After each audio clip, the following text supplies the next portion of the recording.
4 సంవత్సరాలుగా ఇదే బెంచ్ మీద కూర్చుంటున్నాం రా. ఆ అమ్మాయి ఇదే దారిని వెళ్తుంది. ఇక ఈ జన్మలో ప్రపోజ్ చేయవారా? రేయ్, నాకు కూడా ప్రపోజ్ చేయాలనే ఉందిరా, కానీ తనను చూడగానే బాడీ మొత్తం షివర్ అవుతుంది. పోరా, ఏం కాదు. అరే ఏంట్రా నువ్వు? అమూల్య, నీకు విషయం చెప్పాలి.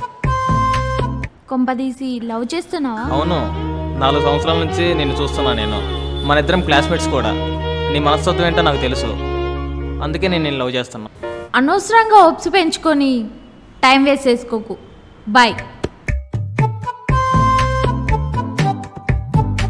అమూల్య, నేను చెప్పేది వినొచ్చు కదా ఒకసారి. వినడానికి ఏమీ లేదు, ఎందుకు నన్ను విసిగిస్తున్నావు? విసిగించట్లేదు అమూల్య, నేను లవ్ చేస్తున్నా. ఆ ప్రేమే నాకు వద్దంటున్నా కదా, వెళ్ళక్కడి నుంచి. I love you. ఏంటి? నేను నిన్ను 4 సంవత్సరాల నుండి ప్రేమిస్తున్నా. సారీ, నాకు వేరే గర్ల్ ఫ్రెండ్ ఉంది. కానీ అమ్మాయికి నువ్వంటే ఇష్టం లేదు కదా. నువ్వంటే నాకు ఇష్టం లేదు, పో.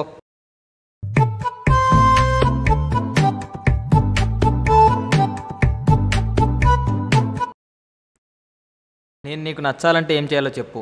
ఒక పని చేద్దాం, 3 days మనం కంటిన్యూగా కలుద్దాం. అప్పటికి నీ మీద నాకు ఫీలింగ్స్ లేవంటే నాకు నచ్చలేదని చెప్తాను. సో నువ్వు లైట్ తీసుకో. ఒక 3 days. అమ్మయ్య, ఓకే. Okay, bye. ఎందుకు నన్ను ఇంతగానం ఇగ్నోర్ చేస్తున్నావు? ఆ అమ్మాయికి నువ్వంటే నచ్చట్లేదు కదా. కదా, మరి నేను వద్దంటున్నాను కదా, నువ్వెందుకు నా వెంట పడుతున్నావు? ఎందుకంటే నువ్వు నాకు ఇష్టం కాబట్టి, నువ్వు నాకు కావాలి కాబట్టి. నాకు తను కావాలి కాబట్టి తను వెంట పడుతున్నా. సరే, నేను నీకు నచ్చాలంటే ఏం చేయాలో చెప్పు. మనం ఒక 3 days కలిసి ట్రావెల్ చేద్దాం. నచ్చితే ఓకే, లేదంటే లేదు. Okay, done. హాయ్, బాగున్నావా? బాగున్నా. ఈ 3 రోజులు చాలా త్వరగా గడిచిపోయాయి కదా. అవునా? ఈ రోజుతో మనం కలవడం కూడా ఆఖరి రోజని తెలుసా? అదేంటి, నేనంటే ఇష్టం లేదా? మనం ఫ్రెండ్స్గా ఉందాం, ఎప్పట్లాగే కలుద్దాం అని నేను చెప్పను. బట్ నన్ను వదిలే ప్లీజ్. బాయ్. నేను ఒకటి అడుగుతా, చెప్తావా? ఎందుకు తనంటే అంత ఇష్టం? తను నిన్ను చిన్న చూపు చూస్తున్నా సరే వెంటబడుతుంటావు, సెల్ఫ్ రెస్పెక్ట్ పక్కన పెట్టి. మరి ఎందుకో తెలియదు, తనంటే నాకు ఇష్టం. మరి నా మీద నీకు ఎలాంటి ఫీలింగ్స్ రావట్లేదా? లేదు, తను దక్కలేదని బాధ ఎక్కువగా ఉంది. నీకు తను దక్కలేదన్న బాధ ఎంతుందో, నువ్వు నాకు దక్కలేదన్న బాధ అంతకన్నా ఎక్కువ ఉంది. దయచేసి నీకు దండం పెడతా, ఇంకా నా లైఫ్లోకి రాకు. గోపి, నీతో కొంచెం మాట్లాడాలి. ఏంటి చెప్పు. సరే, నేను వెళ్ళిపోతాను. నన్ను లవ్ చేయమని అస్సలు ఇబ్బంది పెట్టను. హ్యాపీగా ఉండు. Take care. Good bye. I miss you. ఎప్పటికీ నీ మేఘన.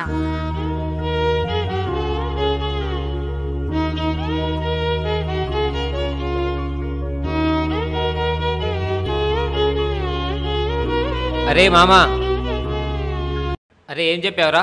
ఆ పిల్లని మళ్ళీ కలవద్దని చెప్పాను రా. రే, చాలా తప్పు చేసావురా. నిన్ను ఆనుకున్న ఒక అమ్మాయి వెళ్ళిపోయింది, అది ఆమె దురదృష్టం.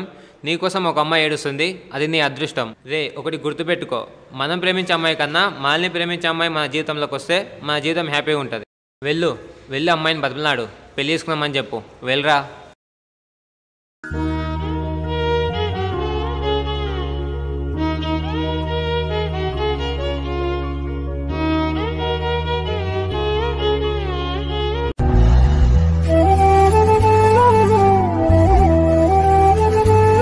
జరిగింది అనుకోలేదురా, చాలా తప్పు చేసింది. కానీ బాధ ఉందిరా, ఏం చేస్తాం? తొందరపడతాను, ఆవేశం అర్థం చేసుకుంటలేదు ఈ రోజుల్లో అమ్మాయిలు. అన్నా, ఇక్కడేంటి ఇంతమంది ఉన్నారు? ఏమైంది? ఏముందయ్యా, ఈ రోజుల్లో జరిగేదే కదా. ఈ అమ్మాయి ఎవరినో ప్రేమించిందట, వాడేమో ఇంకో అమ్మాయిని ప్రేమించాడట. ఈ అమ్మాయిని వద్దన్నాడు. ఈ భూమి మీద ఇంకెవరు దొరకనట్టు, ఇక పెళ్ళే కానట్టు ఆడి కోసం సూసైడ్ చేసుకొని చచ్చిపోయింది. ఏంటో ఈ అమ్మాయిలు. ఏం పేరన్నా? మేఘన.